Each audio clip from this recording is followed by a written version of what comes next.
Oh, welcome back, everybody. It's Wednesday. It is Mission Accomplished night, and I am here. Brought to you by Killfoot Clothing and Holding Hands Massage. My first guest of the evening tonight is the one and only Dean Thomas. What's going on, Dean? Man, everything's going on. A pandemic, my rent. Staying busy, though? Yeah, I'm staying busy, man. I have to. I'm the type of person that needs to be overstimulated. So, I'm staying busy. Hell yeah. So you were supposed to have a fighter fight this past weekend, UFC 258, Jillian Robertson versus Miranda Maverick. Sorry to hear about Jillian. What happened? She caught a bug? Yeah, I don't know what it was, man. She caught a bug, and it's very uncharacteristic of her to look like that. Like, I saw her face, and like the day of the fight, like, she's got tears in her eyes, and she's pale, and she's just, she's gagging and throwing up, and I was like, I can't let her go out there. I can't let her go out there like this, and I didn't want to have to stop the fight, but I was like, you know what, I can't let you go out there like this. You work too hard to go out there and not give 100%. So she wanted to fight, though? She still kind of wanted to fight. Like, she knew it wasn't in her best interest, but she's not the type to pull out. Like, that's the thing. Like, nope. Like, she didn't want to pull out. Like, I think she would have fought and lost and been happier with that than having to let people down and pull out. Now, how are you guys feeling with the camp going in? You guys were pretty confident? Yeah, we're great with the camp. And I thought it was a good stylistic matchup, too. I mean, she was fighting another girl who was a grappler, strong girl, young up-and-coming girl. So, I was happy with the camp, and I liked the opponent. But the universe had different plans for us. It's funny how, the universe lines things up, because I was, booking people for the show and whatnot, and I happened to get Miranda Maverick tomorrow night. Oh, yeah? And I didn't even realize, that Miranda and Jillian were fighting the Saturday before, and I had you coming Wednesday as Jillian's head coach, and then Miranda on Thursday. Just all kind of lined up that way. Well, I gotta tell you, man, you're killing it, because you are getting some really good guests, and I know how hard that is to book guests, man. You're killing it. Thank you. Yeah, it's a grind. I've been realizing just due diligence. I've learned that you just do your work and it'll all come back to you. So it's all working out so far, and I'm really grateful for everybody that's been coming on. So Jillian, she was coming off of a loss going into that fight, right? But she did grapple in submission underground against Pearl Gonzalez in between, right? Yeah, So she got back on her horse and got a win under her belt. I watched that. That was nice. And the girl that she fought, did you guys, I wanted to ask you, did you guys have any regrets taking that fight on short notice with Santos? Because you had been. No, we didn't. No. Honestly, Santos was on my radar. I saw her fight before, and she fought Molly McCann, and I was like, man, this girl is really good, and nobody knows about her. And she's a beast. She is an absolute beast. But the one thing that we can't do is we can't turn down fights. Right. You gotta take fights. You gotta learn to accept what they give you and win. Because at the end of the day, if you're a champ, you gotta beat everybody. You have to be better than everybody. So you might as well see what's out there now. Right. So we didn't regret it. I mean, honestly, because she was supposed to fight somebody before that. Who was it? A couple weeks before. And it was a COVID incident. And I was actually looking forward to that, because I wanted to see her and see how she did against this girl. And then when that didn't happen, and Andrea Lee got pulled from the card, and then they called us and said, will you fight this girl? I was like, ugh. I didn't really want it, but it was one of them situations where, we can't turn down fights. We got to just see where we stack up right now. And now we know that this girl has got some firepower. We got work to do. So so at the end of the day, it was good for us that Jillian fought her now and lost, because now we know what we got work to do. And also, Andrea Lee is a Muay Thai fighter as well, and Santos has a Muay Thai background. You kind of were prepping for that kind of fighter anyway, right? Yeah. I mean, it wasn't it was we went from a 5'1" girl to a 5'8" girl. They're very similar. Very similar. Now, dude, I love the Din Diaries. I've been watching the Din Diaries. In your last episode, I think it was the last episode with the coaches out in Fight Island. Uh-huh. That was a great episode. I wanted to ask you about those coaches. Like, so you're a successful coach.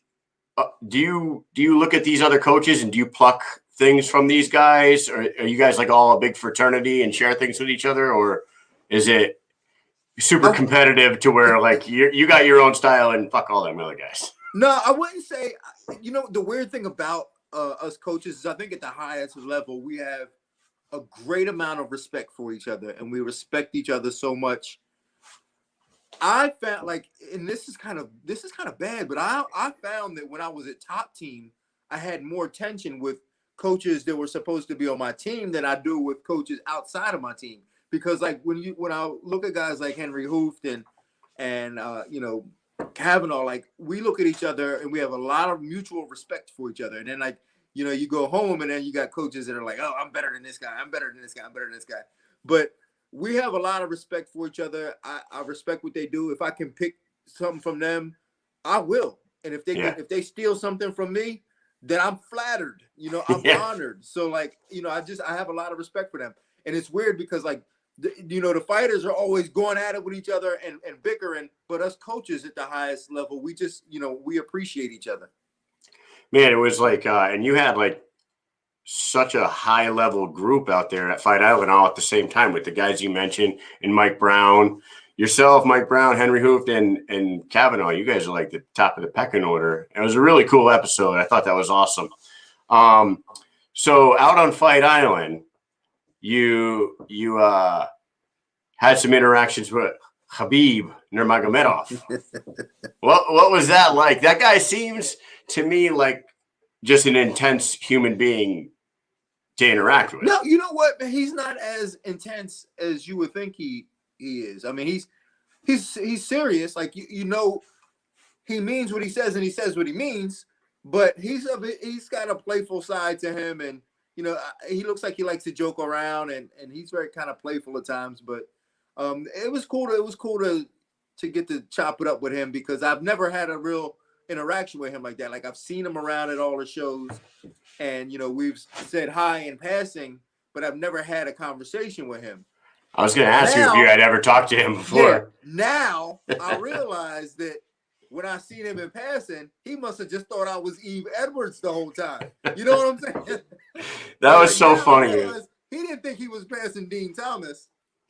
Yeah, like it seemed like he almost didn't like you at first because you beat his friend. You know, it's funny. I got that impression too because when I first said hi to him, it was in the back and like, you know, we dapped up, you know, and we kind of gave each other a little bro hug, but it was real kind of like there was like some distance in there, you know what I mean?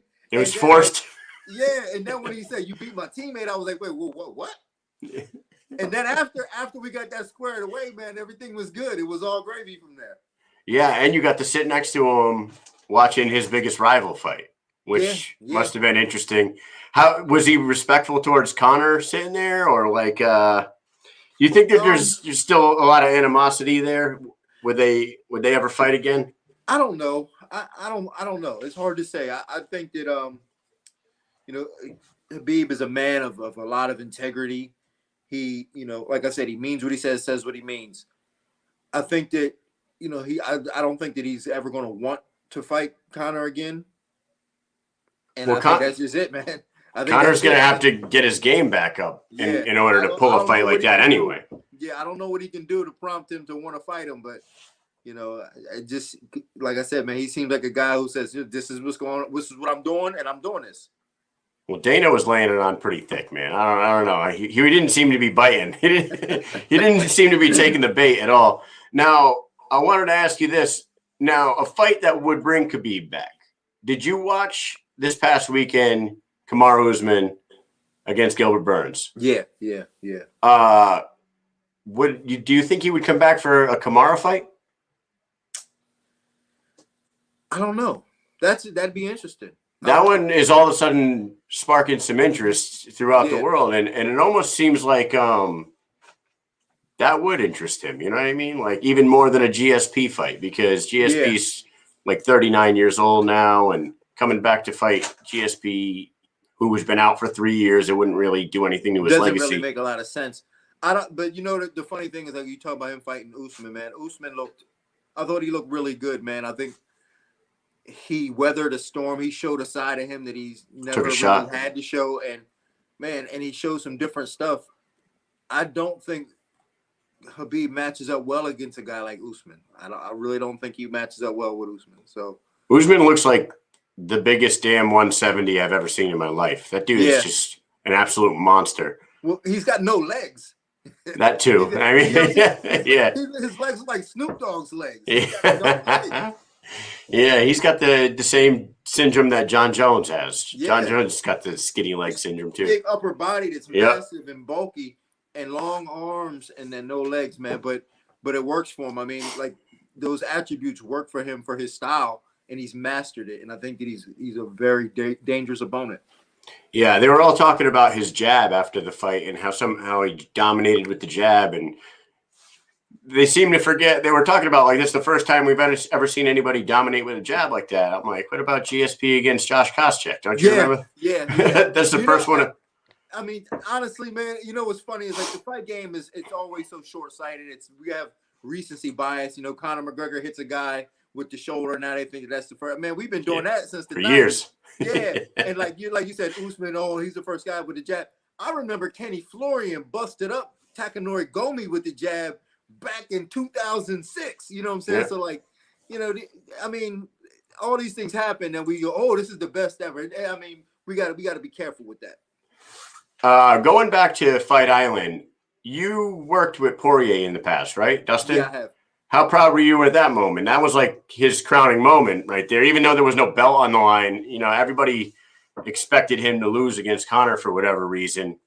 That must have felt pretty good for you being a former American Top Team guy. Yeah, it was. I mean, not only that, like, you know, I've known Dustin for a long time.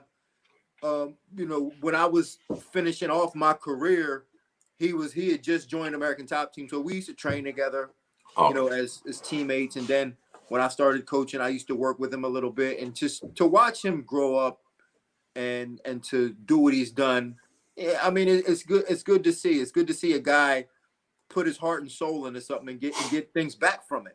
And then, like, the fact that, like, it wasn't an easy road for him. Like, it was not an easy road for him. I mean, I remember watching him get knocked out by Michael Johnson, thinking, man, some people don't come back from knockouts like this. Some people they fade away after getting embarrassed like that.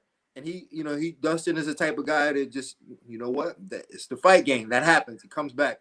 And then to avenge a loss to Conor was, you know, just, you know, he got knocked out by Conor the first time. To be able to avenge that loss, you know, it was a really good night for him. And especially, it was like, what was that, 5 years later or something? Yeah. That was a great victory for him. He's definitely like a totally different fighter than he was in the beginning. And and the animosity between him and Conor at the beginning of when they hated each other, I think it's because, without really knowing it, they kind of were the same kind of kid, man. They both kind of came from not much, right? And they both had big chips on their shoulder. They're both little attitudes as young punks, and then and now they both seem to have grown up. I don't know. It was a really good moment for Dustin. That was cool.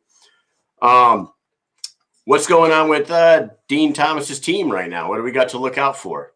Well, I wanted to ask, did they rebook the Jillian Maverick fight, or are they going to No, not yet.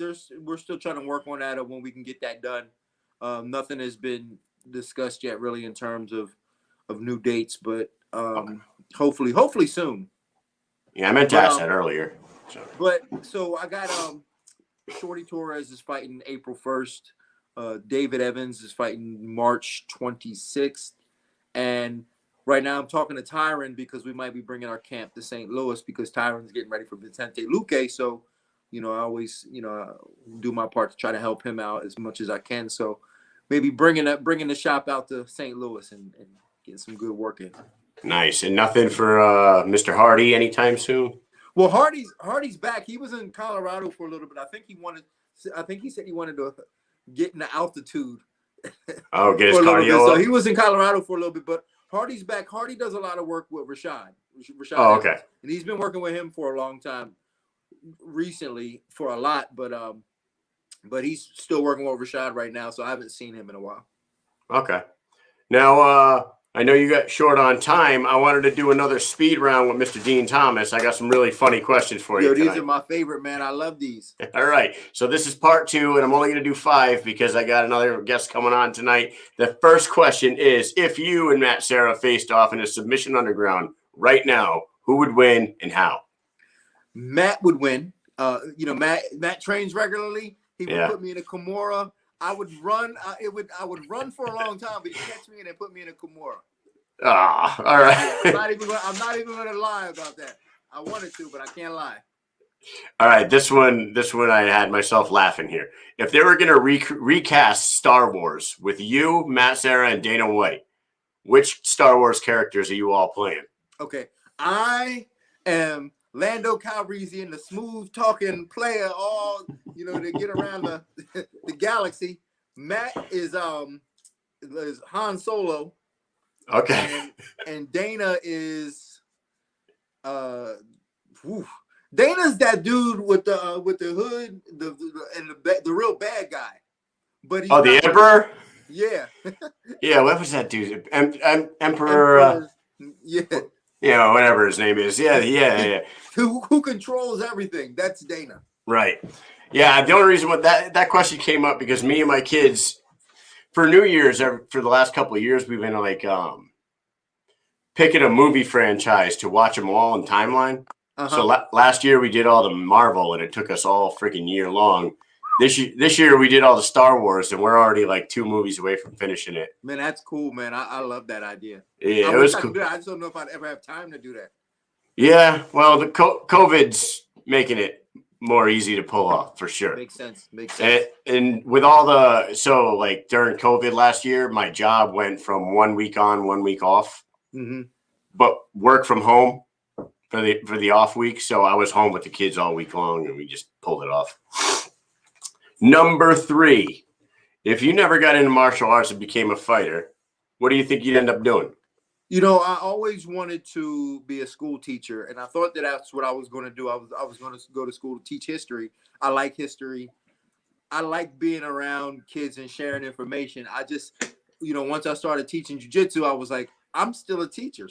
But I'm teaching something that I actually love. So I'm not a history teacher, but I'm teaching martial arts. But that's what I would be doing. I would be teaching history. It's probably at the high school level. Wow, man. I don't know if I could be doing that. That's for sure. Yeah. Especially being with soldiers for the last 19 years. I don't like teaching anybody. There's no way you could have did that. way. All right. This is like a 3-parter. Okay. What do you think of bare knuckle fighting? Have you been watching any of the BKFC events? And I got Lorenzo Hunt coming on right now. I wanted to hear what you had to say about it. Could you see yourself cornering anybody in a bare knuckle fight at some point? No, not really. I just, I have a ton of respect for them, and I understand how different of a sport that is. I just can't do it, man. I'm like when when the old ladies talk about MMA and they're like, "Oh, it's such a dangerous sport." That's how I feel about bare knuckle. Like I hear it, it's like, and then they're just like bleeding everywhere, and I'm like, "Oh my god!" But like for whatever reason, man, I can't get past that. It's not that I dislike it; I just can't get past it. It just seems brutal to me. It's right in your backyard. Well, it's right down in Florida most of the time, too. It's crazy. It's crazy. Myself and my buddy went to the last one, Knucklemania, a couple weeks ago. Yeah. And it was a hell of a production. Like, the whole thing was unbelievable. And we were media credentialed, so we got right down by the ring. And like you said, hearing the smack and like watching the damage. Oh my god! Like, I mean, it's instant. It's I don't know, man. Like I can't really get past it. I just can't. It's definitely a different kind of animal for sure. All right, now, if you were a superhero, which superpower would you pick, and what would be your superhero name? I don't know, man. I've always had like this liking for the Silver Surfer for some reason. I don't know, like just because he would just glide through the galaxy, like on his own. And he was just like a cool, smooth dude, man. And he just kind of go where he wants to go. And that he always was kind of like my favorite superhero. So like I think that's Silver Surfer. Yeah, the Silver Surfer. So I think that's kind of like how I would be about the superhero. Just a cool, smooth brother that could just get in and out of different dimensions of the universe, and then just pop up here, then pop up here, and then just be on my way. It's an excellent answer. I asked that question the other day to a fighter, and their answer was the ability to stop time, reverse time, fast forward time, and pause. I'm like, wow, I would have never even thought of that. That would be now that would be a cool little power to have. Yeah, hell yeah. So this is Dean Thomas, everybody. You could catch him on ESPN Radio still. Yeah, I'm still on ESPN West Palm. Yes, sir. Yeah, you're on ESPN. You got the Din Diaries. You got Looking for a Fight. What else can we look? Where else can we find you? What else can we look for before I let you go? Just man, I'm everywhere, man. Like, and that's my goal for this year is to everywhere you turn, I'm gonna be there. So it's like the Din Diaries, Looking for a Fight. Find me in somebody's corner, but I'm gonna be in your face. Yeah, that's right, man. So or just check me on my social media at Dean Thomas, DIN Thomas. I'm there for you. Is that at Dean Thomas on everything, or are you just on Instagram? At Dean Thomas on everything. Yeah. All right, my man. Thank you for coming back on the show. I know you're a busy man. I'm gonna let you get going. I appreciate you coming back, and I hope to talk to you again sometime. All right, my man. Peace out. Stay blessed. Take it easy. All right, that was Dean Thomas of American Top Team, formerly. Now he's got his own team. He's got all these fighters fighting. Look for Shorty Torres April 1st. Look for Jillian Robertson to get her fight rescheduled, hopefully soon. Her original opponent will be on the show tomorrow night, Miranda Fear the Maverick. She is a big-time up-and-coming flyweight prospect for the UFC. She'll be on tomorrow night. That should be a very interesting conversation because she is a girl that is currently fighting professionally and going to get her PhD at Old Dominion University. I'm going to ask her. I could barely watch my kids and pack my bag for lunch at the same time every day. So that's really interesting to me. So my next guest will be on very soon. So while I got a few minutes, I'm going to go ahead and shout out my sponsors one more time because I kind of just breezed over that. Dean had only a few minutes to talk with us tonight, and I thank him so much for giving us that time. Let's talk about Holding Hands. Holding Hands LLC is a registered provider with the Department of Veteran Affairs, providing veterans healing, medical massage therapy using VA benefits that they've already earned. Her medical massage training allows her to perform body scans and identify both primary and referral issues, treating injuries, and even putting an end to long-term and chronic pain.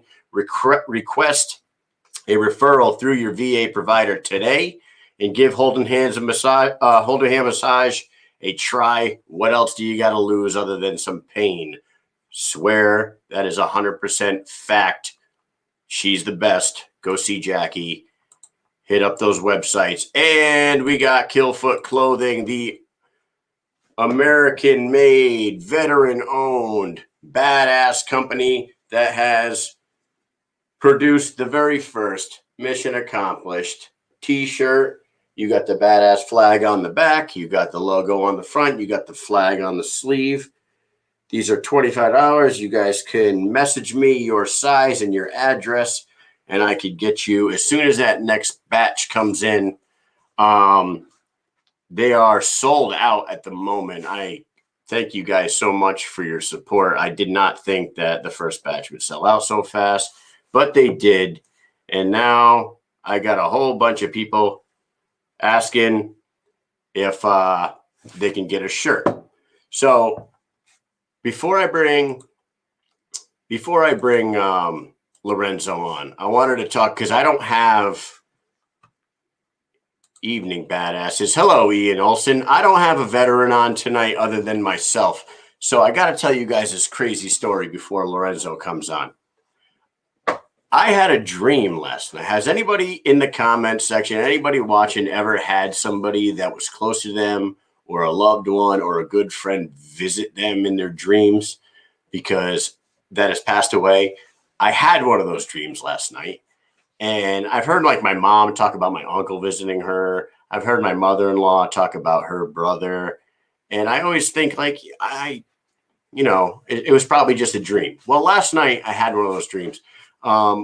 my mentor in the military, Sergeant First Class Joel Dillis, he taught me like everything there is to know about being a soldier, not being a pushover. If you know your job, don't ever let anybody tell you what to do. Take control, be a leader, all that shit. So my sister in the comment says, yes, she has. Me too. So last night I had this dream. I'm walking through the facility. I'm in uniform. I'm at work.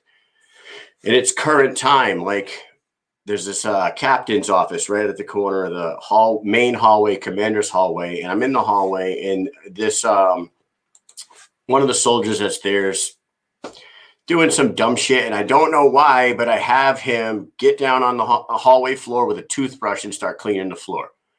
And I'm like chewing his ass, and I'm not that guy. I would never do this in real life. But I'm like chewing this kid's ass, and I'm like, do your fucking job. Wash the damn floor. Here, use your toothbrush, wash the floor. So he's washing the floor. So I turn around and I go to walk away.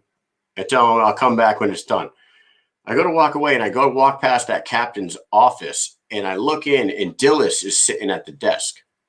And I'm like, and I like double take, and I walk back, and I'm like, holy shit. And I'm like, is that you? And he's like, yeah, it's me. So I walk in. I swear to God, I remember everything about this dream. So I sit down in the chair next to the desk, and I'm like, what are you doing here? And he goes, I just like to show up every once in a while and fuck with people. And I'm like, what? And that's totally like something that Dillis would do. He had like this, always had this like shit-eating smile on his face with his mustache, his bald head, and his unbloused boots. He always had his pants unbloused. Like he really didn't give a shit. And he's like, yeah, he's like, I'm doing good, man. I like to stop by and fuck with people. He's like, I've been fucking with him all day. And he pointed across the hall, and our old boy Zalewski was sitting at a computer in the main classroom across the hall. He's been retired for 2-3 years. So I'm like, what the hell is Z doing in there? I couldn't believe it, man. It was just such a weird dream. If anybody's had those kind of dreams, like, you're not alone. Amy says, why don't you tell me this? Yeah, I saved it for the show. I wanted to share this with my audience. And like, I swear to God, it was like, and then the captain whose office that he was sitting in came walking in, and Dillis like just got up, walked past him out the door, and just disappeared from my dream. And I don't remember anything after that. It was really nice to see him. And I really think that I'm not one of those spiritual people that would really believe any of this stuff usually, but I really think that I got visited by Dillis in my dream. And he's probably watching right now, and he's probably saying, it's about goddamn time you do something with your talents other than fucking talk shit at work and make everybody laugh and whatnot. Because I've always been this guy that knows like sports and combat sports and fighting and all this stuff. And I was always that guy that you didn't want to get into a debate with at work about anything like this, about like literally anything, football, baseball, basketball, UFC, boxing, whatever it was. I was always like willing to debate and always willing to win an argument. And, but I would always do it in like a funny way. And Dillis was always like, you're in the wrong business, man. Something ain't right with you, man. What the fuck are you doing here? And, I heard that from people throughout my whole career. And now here I am sitting in front of a microphone, and, yeah. And I'm sure he's like, laughing at the fact that I'm just rambling on about this shit. But the fact of the matter is, I love that fucking guy. He was like the coolest dude I ever met in the entire time I've been in the military, 19 years. I don't think there's anybody better. Maybe you, Larry Davis. Larry Davis is probably one of those guys, but LD and Joel right up there. And I married the other one that I thought was as fucking cool as the rest of them. So, anyways, back to the show. So tomorrow night's show, Miranda Maverick is going to be fire. And I also have another special guest tomorrow night by the name of Michael Hunold. You might know him as Facebook user. Some might know him as the Hunold. Some might know him as Mike. But me and him went on that adventure down to Knucklemania. We're back. We're settled into work. We're doing our everyday thing again, and we can't wait till the next trip.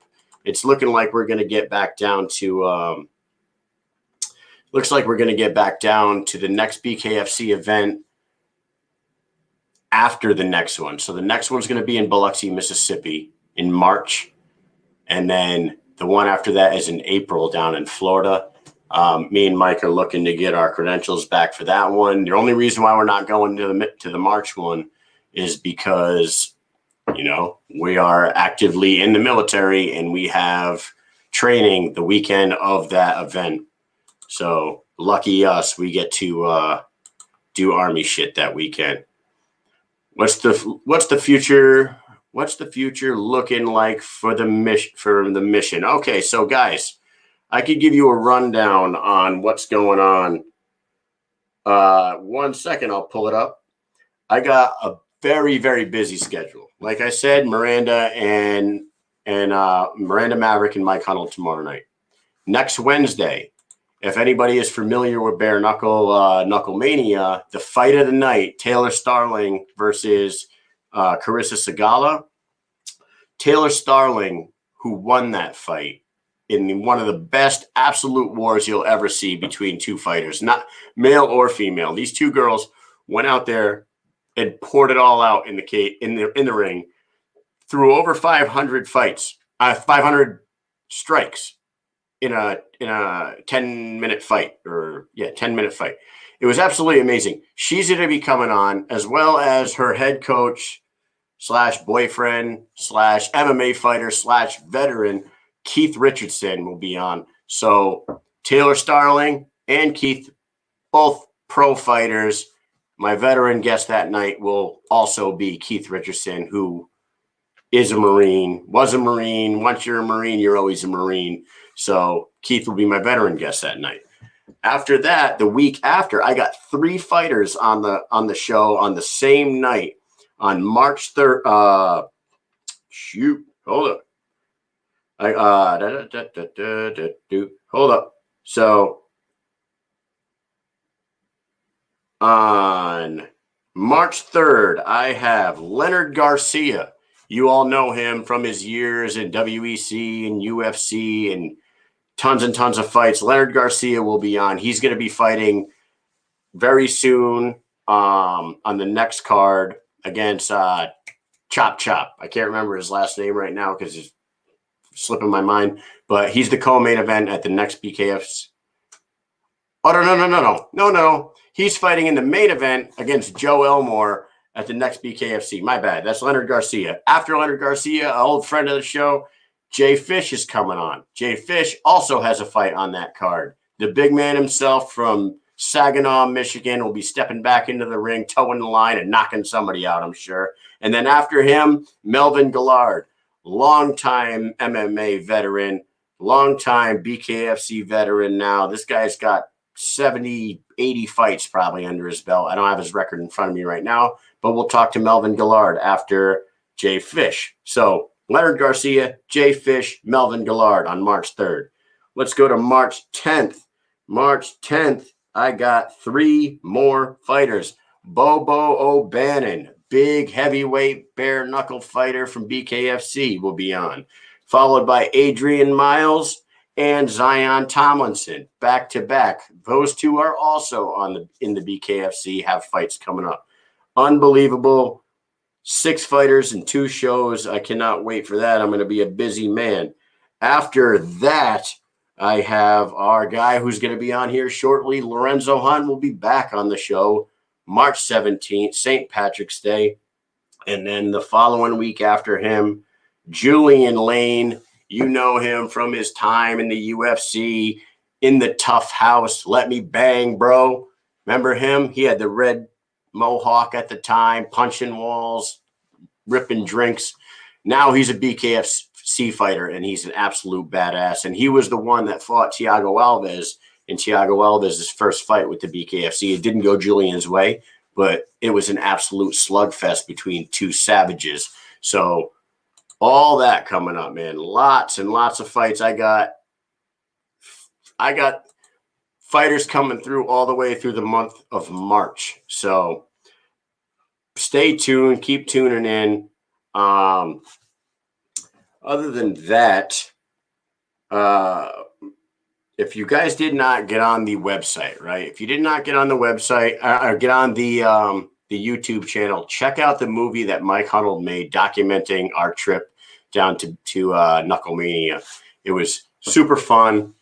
He added music. We had some behind the scenes stuff, some funny little mischief that we got into. There's some swearing, so don't watch it with your kids. But we should be making another one of those during the next trip down. I would assume that those are coming very, very frequent after the first one. And make sure you guys go to www.kylemish.com. That is my website. That has all the information on upcoming shows, sponsor information, fight of the nights. Our awards were on there. Links to videos. www.kylemish.com. That's your spot. That's your one-stop shop for anything Mission Accomplished. Very soon there will be a link to the merch on there. I haven't gotten around to that because, guys, I'm not trained in web design or broadcasting or anything like that. So, I'm learning as I go. I'm getting better. Stay tuned for that. Anybody that isn't familiar with Lorenzo Hunt, who should be on any second now, he's actually grocery shopping. He shot me a message, said, "Hey, I'll be on soon, doing a little grocery shopping." He was victorious at Knucklemania against Rob Morrow. He is actually on the line now. Our guy, the Juggernaut himself, Lorenzo, the Juggernaut Hunt. What's going on, brother? What's up, man? All work, no play. Same old, same old. How you guys doing today? Man, you ain't joking. All work, no play. I woke up, was shaving my face, brushing my teeth, getting ready to go to work at like 5:45 this morning, and you were fucking live on Facebook. Yeah. Doing some hand speed, hand-eye coordination type stuff with that little ball on the stick thing. Yeah, doing my thing, yeah. How's things after Knucklemania, man? Oh, it's sweet, man. It was sweet. I don't know if you watched the fight, but it was, cakewalk. Most of my fights I make them look that way. Rob Morrow was a established guy. He was a strong guy. I knew what he was trying to do, which made it look funny. He came in with one plan, and that was bad. I was able to push that in my favor. And like I said, shout out to David Feldman, shout out to Nate Schick. Those guys pay me good. I get an awesome knockout bonus. So, nice. Coming home from Knucklemania is sweet. I'm right back to business, right back to work on Monday. All my students, they love me, they celebrated with me, and I'm right back on my grind. Now, you took no damage, right? No, I was right there ringside. It didn't seem like you had a mark. Your hands were fine. No, yeah. He might have touched me once, but even when guys hit me, it's a graze. It's a graze because I'm moving at a speed that you can barely register on camera. Like even the guys, like the commentators, a lot of times they get it wrong. They'll call shots that miss. Shots that hit, they'll call them misses. It's just hard to see. You know what I mean? And even on camera, like you don't actually see what happened until they slow the fight. They do the slow mo, and it's like, wait a minute, I didn't see that. He seemed like he seemed like he caught you early. It didn't affect you much, but it seemed like he landed a good one.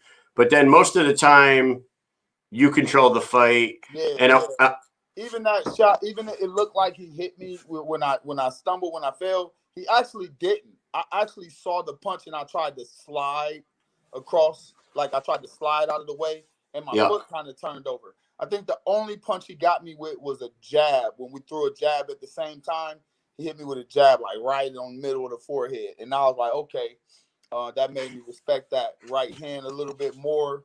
And I know I'm either in or out. There's no standing in front of him because he has such a long reach advantage, almost 10 or 12 inches over me as far as the reach advantage was concerned. Well, he's a big guy, that's for sure. Yeah, it was definitely like a David and Goliath type thing. They tried to put somebody in there with me they thought they could handle me, but they have no idea of my skill level. You know, my power level was off the charts, like Dragon Ball Z. You know, And that was at 205, correct? Yeah, that was at 205. Do you plan on going back down to 185 next, or are you going to stick around 205? My next fight against Josh Dyer will be a 195 fight, a catch weight right in between. So, you know, Bare Knuckle has a 195 too. Oh, okay. I have a 185, a 195, and a 205. And I like that. I'm anywhere in that range. Bare Knuckle calls on me. They depend on me because I'm dependable. Because I'm there. I don't fuck around. I'm on it. You know what I mean? And I'm gonna go in there and do what I'm supposed to do. It doesn't matter if it's 195, 185, or 205. I'm gonna go in there and get the job done. Are you on the next? Is that soon or is that April? April 16th. April 16th. Yeah, the Miami card. BKFC 17.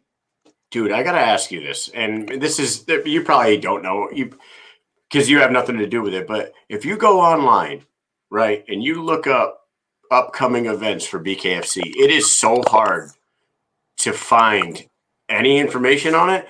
And today, and I had known about the April 16th event, and I was already planning my trip down there. But I looked again today, and there was websites that have it for April 2nd. Well, I've been told April 16th. Other people, you know, people are guessing, just like you don't know if you if you wanted to advertise, you know, guys are guessing. And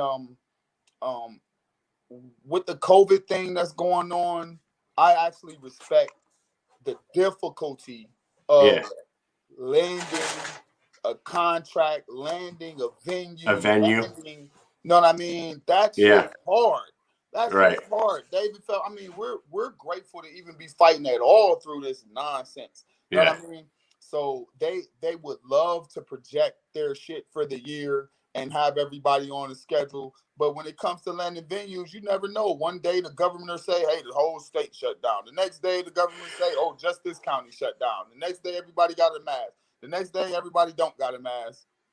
Do you think that venues hesitate to book bare knuckle too, since it's such a new sport and like a lot of people look at it as such like a violent sport? No, do you think that has anything to do with it? When it comes to venues, like if you really think about it, bro, they got bills.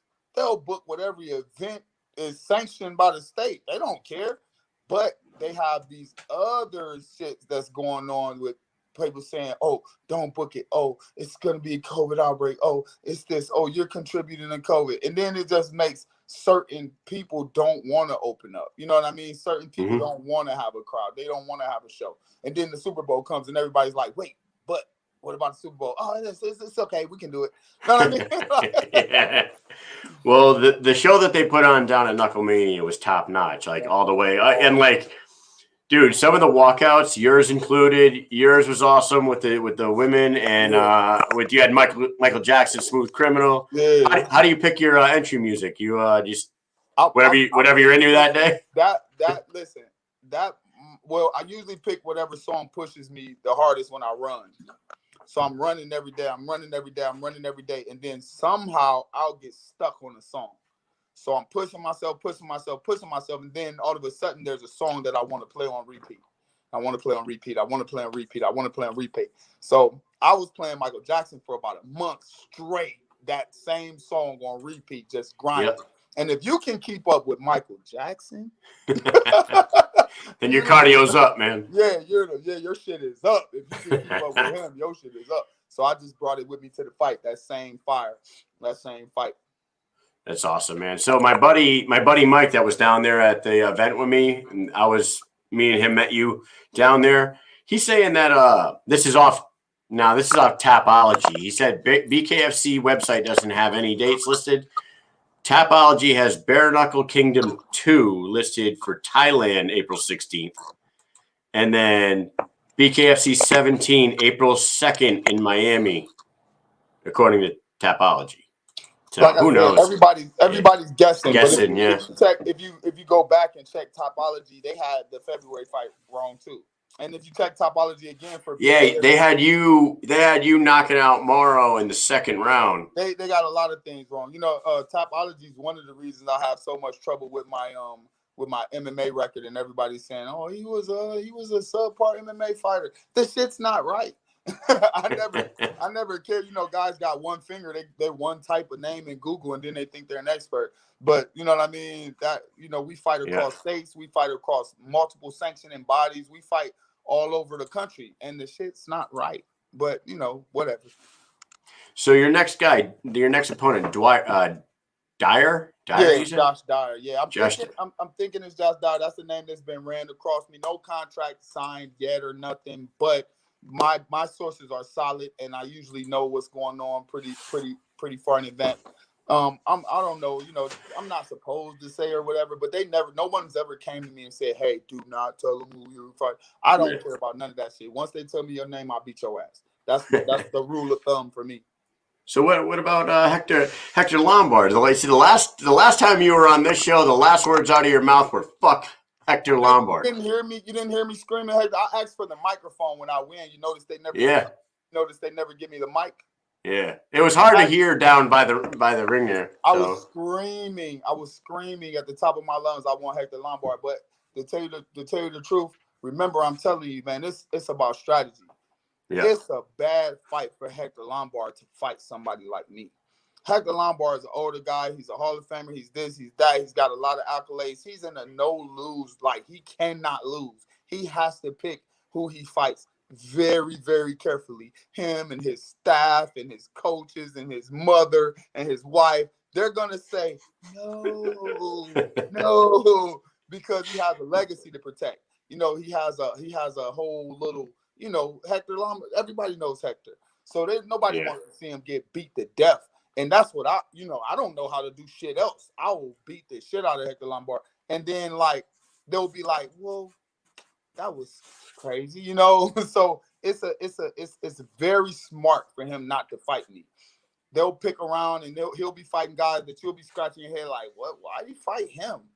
He's not gonna fight me. Same thing, like I said, Chris Lieben. I got a lot of respect for Chris Lieben. I got a lot of respect. He put a lot of work in the game, but he said it on live TV. He said, I picked Quentin Henry. Quentin Henry, yeah. Why? Why not pick me? Yeah. If you get the pick, if you want to go out on your shield, if you want an awesome fight, why not pick the top guy in the game? Yeah. It was probably, he was probably basing it off of Quentin had that 20-second knockout in his last fight, right?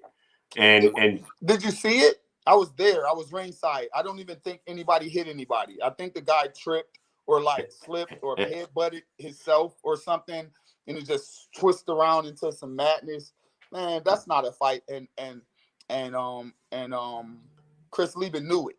He knew it. He said, I want to win.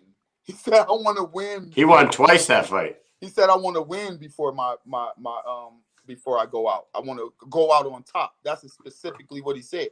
So if he picked this fighter based on that strategy, then we know why he didn't pick me. Yeah. There goes my sister in the comments again. She was loving on you last time. Says what's up, man? He didn't want to lose. What's up? Yeah, but Lieben, you know what though? Lieben handpicked that fight, but he really knocked him out with that first shot. Uppercut. Bang. And that was clean. And they gave him the full 5 minutes to recover, and then he knocked him out again. So I'm like, that is some legendary shit. He knocked him out twice in his last fight. It was so cute. And I use this word cute for a reason. Look, you remember Bloodsport with Van Damme? Yeah, with when they threw the shit in his eyes. I didn't even think of that, dude. Did you see him on the ground holy shit, that was exactly what he was doing. That's fucking hilarious. And the most theatrical shit I ever seen. And everybody was saying, ever since Quentin popped on the scene back, with his new muscles and shit, everybody was saying that that'd be a good fight for me. How? Show me one skillful thing that he did. That was not skill at all. That looked like some backyard shit, you know what I mean? and he got paid, and he paid for it with that big ass eye. Ooh, he whopped him good. He did, and then like I think he knew that he was in big trouble because as soon as they said toe the line again, he went and gassed it fucking out. He just went mad at in it. there, jumped in there with his head down, made the same mistake he made when he first got hit in the eye. You can't fight with your head down, buddy. No, I wanted to ask you about your fight because I watched your fight and I watched it again, and compared to your old fights, it seems like this was the best you've ever looked, right? But people were booing in the fight. They weren't booing me. I don't know what the hell they were booing. They were booing Rob. They weren't booing me. They were booing Rob. I was doing all the work. So, like, you know, if I'm at work and I'm busting my ass and the boss comes in yelling and screaming, I know he's not talking to me. He's talking to the other guys because I'm busting my ass. I'm over here sweating. I'm moving. I'm chucking. I'm driving. I'm doing everything I'm supposed to do. Yeah. So Rob was trying to stalemate, stagnate the fight. He was backing up. He was running. He was scared. And honestly, if you were in there with me, like, we should have body cams. But I hit him so hard in the sternum when the fight first started. You could see sparks. All of the confidence that he had going in, because I really zapped right out of him. I tried to punch him in the face, but he was too far away. It was a long punch. I was like, shit, that was far away. So then I punched him in the sternum, just about maybe 80% power. And he was like, he changed. He was in full 100% defense mode. And I had to chase him down, which was weird. He's left-handed. He's long. It was definitely weird to have to chase him down, but I figured it out. Yeah, it was a great performance. It was, and then like, it's like in every one of your fights, after you knock somebody out, one time you're doing jumping jacks, another time you're dancing. This time you're like on all fours like a gorilla running around. Yeah, it was awesome. So listen, I don't plan any of that shit. It's all spur of the moment. Just in the moment, something just happens, and then you got a little gorilla today. Then the next time, I don't know, it just comes. It just comes. Whatever. That was fantastic. Now I don't have anything bad to say about the event at all. Like, it was my first live one, and it was so goddamn exciting. And it was like so many. It was like knockout. I love the shirt too, bro. I love the shirt, man. Oh, I hope this shirt here. Yeah. MMAtees.com, is that where I get it? Yeah. MMAtees.com, man. They taking care of the Juggernaut. They got my logos popping. They got the t-shirts, hoodies, everything. Let me tell you something. Something about that picture, that logo. Yeah, so that's actually made out of my arms. That's supposed to be my arms from the Eric Lozano fight when I punched Eric Lozano with the overhand right. So the guy he recreated my arms and then superimposed it onto this logo. That's freaking great, man. Yeah. So like I was actually looking quite diesel when I punched Eric Lozano. That's great, man.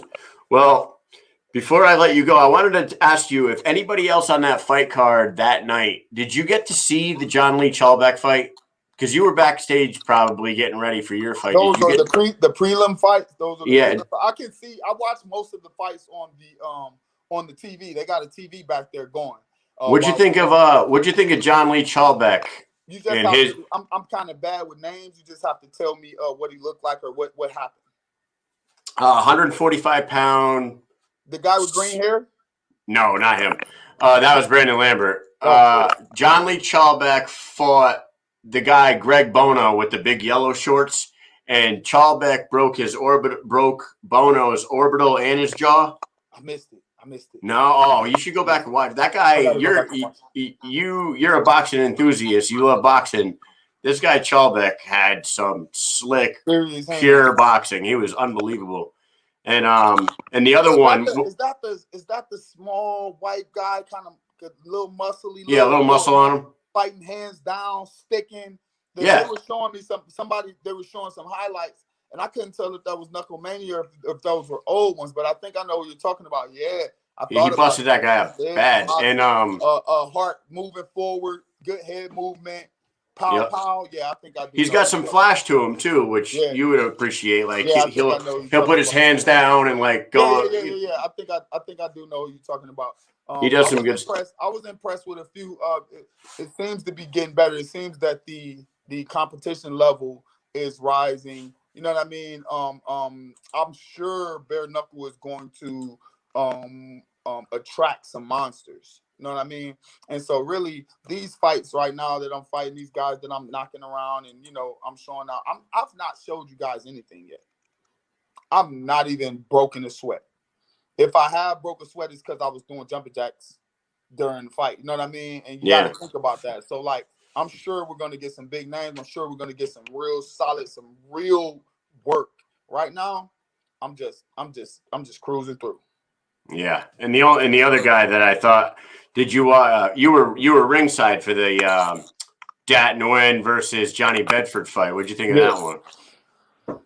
I was biased a little bit because I already had my mind made up that Johnny would win because he was just such a big 135. I think that he's just the biggest guy, and I didn't think that would be able to just do that. But he did it, and he did his job, and he did it well. And I didn't believe him at the press conference. I didn't believe him at weigh-ins. I did not believe him. But once they started fighting, he made me a believer. And I watched it, and I seen Johnny after the fight, and he was lumped up pretty good. Now, one thing about Johnny, I know he's coming back. Somebody got to pay for that. Somebody going to get their ass whooped for that. He's going up to 145, right? I think got to, man. Yeah, he's too big. It looks like a terrible, terrible weight cut. That's all. When I seen him in the back, I was excited that he was fighting, but wow, that he looked like he's not even close to that weight. Yeah, he's a massive 135. He should definitely move up. I wanted to ask you,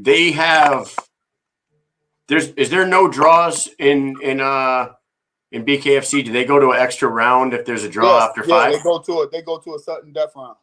Now, what if that round's a draw? Do they keep going, or is it just one sudden death round? Keep fighting. Yeah. Now, I would do. I don't really know. You know what I mean? I believe that bare knuckle is such a pure fighting sport that I kind of don't really like. The rules are vague at best. They're kind of like they're making it up as they go. So I don't really try to get bogged down by a lot of the rules because I just don't know them. It's just too new. So you're going to make them up as you go. You might as well make some up because of me. I was just wondering if you thought that should have went to an extra round. I didn't pay close enough attention. I was really kicking it with the fans and taking pictures with everybody and shit. I just saw, like I said, I saw the knots on Johnny's head and that obviously, did his job. He did his job, I don't know. None of my fights have gone to the judges. Yeah. So I trust the judges by not trusting them at all. By finishing it. I don't even worry about it. If they say he won, then he won. But they don't really have a say so when it comes to me. Well, it was an excellent event. You had an excellent performance, and I can't wait till I get back down to there. Down to Miami in April, whatever it be, April 2nd or April 16th. I'll be there. You want to do 5 more speed round questions to get to know Lorenzo Hanel? Yeah. Hit me up. All right, speed round. I'm good at this. Part 2. Here we go. Number 1, what is something you hate about your job as a professional fighter? Do you hate anything about it? I love it. I love the job. I actually don't like hurting people. You know what I mean? I hate the blood. I will say that. I'm kind of like a hemophobe. I really don't like when them guys bleed all over me. And then I get back to the corner, I'll be like, get it off. That's funny. Unlike Joe Elmore, who's going to be fighting Leonard Garcia, who's like licking it off his hands. Yeah, but he don't know if it's his or the other guy. Yeah, like BJ Penn back in the day. Number 2, what is the largest animal that you think you could kill with your bare hands? I'm pretty fast, so I'm not really into, like I said, killing and the blood and all of that, but I think I could outsmart him. I think I could get away from him. I probably could survive any encounter with pretty much any animal because I'd get away from his ass. Yeah, but could you kill them though? I don't know. I haven't killed anything ever. I'm not really a hunter. I don't think I've ever killed anything. So I asked my wife this, and she said maybe a house cat. And then she asked me, and I said a mountain lion. She's like, "You think you could fucking kill a mountain lion?" I'm like, crazy. I think if I get his back and get him around, choke him. Now don't get me wrong. The choke might work, but it might not. Yeah, if you're dead if it doesn't. Oh man, that's great. Number 3. Do you have any weird superstitions? No, I'm not superstitious at all. Not at all. Not at all. And number 4, I'm not superstitious either, and I don't really believe in a lot of stuff, but I'm starting to believe in a little bit.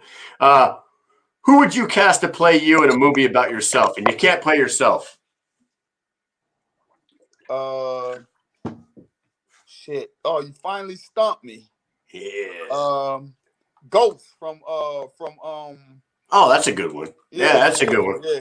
I was thinking Michael B. Jordan, the kid that plays Creed. I thought that too, but he's a little darker than me. But he's got a lot of heart, a lot of fight, and he's smaller than me too. It's got to be somebody with a little size on him. Yeah, but you know what? They could always use the Sylvester Stallone camera angles to make him look bigger than he actually is. No, he's a totally different body type than me though. Michael B. is, but the other guy is. The dude that plays Ghost, that's a good answer. No. Okay, so listen. The guy that played Aquaman, he could play me in a movie. just shave all his hair off. Yeah. Just shave all that hair off of him. Yeah, that'd be a good. Throw him in a bare knuckle ring. Yeah. All right. This is a question that me and my wife fight over a lot. Do you eat food that is past the expiration date if it looks and smells okay? Of course. Oh. Of course I do. So listen, the expiration date is just a suggestion. I'm not about eating that expired food, man. I'm like weird about it. Suggestion. Like we gotta survive. Like you never know. You kill a mountain lion, but you wouldn't eat an old can of beans. Yes, that's the truth. That is the fucking truth. I don't know. It's something weird about. I'm weird about like leftovers too. If I don't eat leftovers like the day or two after, I'm not about that leftover life either. So that was awesome. You must have had a bad experience. You must have had an ass explosion. Yeah, maybe. I don't know. I don't know what it was that turned me off to that shit. But all right, before I let you go, I got your social medias across the bottom. Everyone knows who the Juggernaut is now. Juggernaut. But go ahead and shout out anything you want to shout out before you get going. Shout out to the Boxing Yard. Shout out to Veteran Farm. Shout out to Smith Brothers. Shout out to David Feldman, Nate Shook, BKFC, K Shook, the monsters, the masterminds behind the show. Keep bringing me in there. Keep lining them up, and I'm going to keep knocking them down. Tune in to Lorenzo Hunt. Watch the show, man. It's a circus. Greatest show on earth. Dude. You're something else, man. I appreciate you coming on the show. I like talking with you. Thanks. I would have had the shirt on today, but I ran in it, and it's fucking stinking. It's all right, man. I wore yours. It's okay. It's fine. You, bro. Yeah. All right, dude. I'll hopefully see you down in April, or I'll talk to you before then, all right? Yes, sir. Take it easy. Peace. Peace. That was Lorenzo Hunt, everybody's favorite BKFC fighter. Faux show. That guy is a character, and I really like having him on the show. And he is on the schedule to come back on March 17th, so we will see him before his April fight. Man, does he stay busy. You guys got to check his social medias out. And you also need to get onto the YouTube channel and subscribe. If you're watching this, you already probably did, and I appreciate you. And if you guys want a shirt, make sure you instant or Facebook message me or get on Instagram, DM me size, and we'll work out the payment and whatnot. Other than that, I will talk to you guys tomorrow night. Tomorrow night, Miranda Maverick, Mike Hunold are going to be in the house. Peace.